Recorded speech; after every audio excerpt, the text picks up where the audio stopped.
আবহাওয়া অফিসের সূত্রে খবর, উত্তরে ঝেঁপে বৃষ্টি, দক্ষিণবঙ্গে ঢুকছে বর্ষা। এই ৩ জেলায় জারি লাল সতর্কতা আবহাওয়া দপ্তরের তরফ থেকে। এদিকে উত্তরবঙ্গে ঝেঁপে বৃষ্টি হচ্ছে, অন্যদিকে দক্ষিণবঙ্গে চাতক পাখির মতো দশা। বেশ কিছু জেলায় বিক্ষিপ্তভাবে বৃষ্টি হলেও তাতে গরম বিশেষ কমেনি।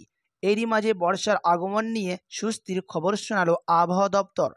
আস্তে আস্তে মৌসুমি বায়ু অগ্রসর হওয়ার কারণে উত্তরবঙ্গের কিছু অংশে এবং দক্ষিণবঙ্গে জুড়ে অনুকূল পরিবেশ তৈরি হয়েছে। এদিন হাওয়া অফিসের তরফ থেকে জানানো হয়েছে, আগামী 4 দিনের মধ্যে উত্তরবঙ্গের বাকি অংশ ও দক্ষিণবঙ্গের মৌসুমি বায়ু এগোতে পারে।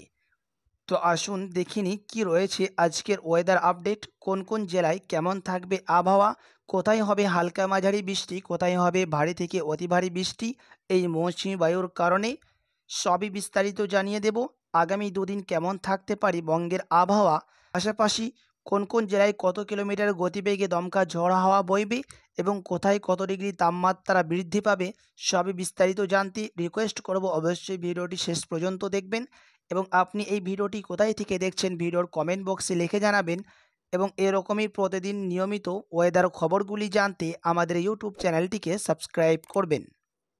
আবহাওয়া দপ্তরের সূত্রে খবর, উত্তর বিহার থেকে দক্ষিণবঙ্গে দক্ষিণাংশ অবধি একটি অক্ষরেখা রয়েছে। এমতো অবস্থায় বঙ্গোপসাগর থেকে প্রচুর জলীয় বাষ্প ঢুকছে উত্তরবঙ্গের ওপর, যে কারণে ঝেঁপে বৃষ্টি হচ্ছে উত্তরবঙ্গের কিছু জেলায়। আবহাওয়া দপ্তরের তরফ থেকে জানানো হয়েছে, আগামী দুদিনের মতো দক্ষিণবঙ্গের জেলাগুলিতে গরম ও আর্দ্রতাজনিত অস্বস্তি এবং তাপপ্রবাহের মতো পরিস্থিতি থাকবে। বিকেলে পূর্বাভাসে অনুসারে আগামী এক সপ্তাহের উত্তরের প্রত্যেকটি জেলায় হালকা থেকে মাঝারি বৃষ্টিপাতের সম্ভাবনা রয়েছে।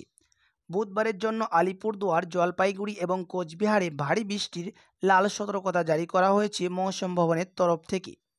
অন্যদিকে দক্ষিণবঙ্গের পূর্বাভাসে বলা হয়েছে, আজ হাওড়া, 2 চব্বিশ পরগনা, নদিয়া এবং পূর্ব মেদিনীপুর কোথাও কোথাও হালকা বৃষ্টিপাতের সম্ভাবনা রয়েছে। অন্যান্য জেলাগুলিতে হালকা থেকে মাঝারি বৃষ্টিপাত হতে পারে। দক্ষিণবঙ্গের জেলাগুলিতে হালকা থেকে মাঝারি বজ্রবিদ্যুৎ সহ বৃষ্টিপাতের সম্ভাবনা রয়েছে। প্রত্যেকটি জেলায় 30 থেকে 40 কিমি ঘন্টায় বেগে ঝড়ো হাওয়া বইতে পারে বলে জানানো হয়েছে। উত্তরবঙ্গের আবহাওয়ার পূর্বাভাসে অনুসারে আগামী এক সপ্তাহ উত্তরের প্রত্যেকটি জেলায় হালকা থেকে মাঝারি বৃষ্টিপাতের সম্ভাবনা রয়েছে। আজকে আলিপুরদুয়ার, জলপাইগুড়ি এবং কোচবিহারে ভারী বৃষ্টির লাল সতর্কতা জারি করা হয়েছে।